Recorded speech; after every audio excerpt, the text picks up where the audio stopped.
ညီလေးဒီဘာ brand လဲလို့ပြောစရာမလိုတော့အောင်လို့သူ့ရဲ့အသားနော်သူ့ရဲ့အသားရဲ့ဒီလိုပုံစံလေးမြင်လိုက်တာနဲ့လူတိုင်းသိသွားပြီပေါ့နော်လုံးဝမှအမြင့်လိုက် vision မှာရှင့်ကုန်းနံပါတ်လေးက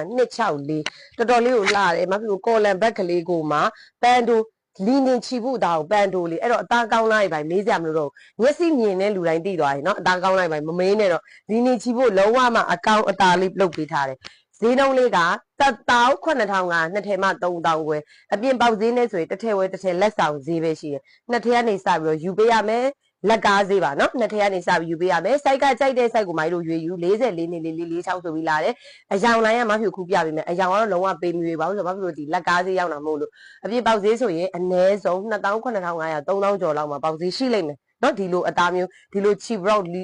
လီနေအစစ်ချီဘလောက်တစ်ထည်ကိုအဲ့လောက်စီပေါက်ကိုပေါက်တယ်မှာဒီမှာနော်လှလိုက်တဲ့အနီလေးသူ့ရဲ့အနီလေးဆိုလဲဆက်ဖြဲဖြဲမဟုတ်ပဲနဲ့လှလိုက်တာဒီမှာကြည့်ဒါလေးဆိုလဲအဝါလေးဒီမှာနော်လှလိုက်တာမိုင်းတို့အခုမဖြစ်အယောင်အကုန်ပြလိုက်တယ်အဲ့ယောင်တွေအကုန်လုံးဒီယူရခက်ထားခက်အယောင်တွေကြီးပဲငါဒီယောင်ယူရရင်ဒီယောင်ကြံထဲမှာကြောက်တယ်ဆိုတဲ့အယောင်တွေကြီးပဲဖြစ်တဲ့အတွက်ကာလာရွေးစရာကိုမလိုတာဒီမှာကြည့်နော်အဝါလေးဆိုရင်2ဝါပေါ့အဲ့2ဝါမှာစင်စွန်နဲ့ဒီအဝါနဲ့မတူဘူး2ဝါလုံးလူကြိုက်တယ်အဖြူကတော့ပြောစရာမလိုကြိုက်ပြီးသားဒါလေးဆိုနတ်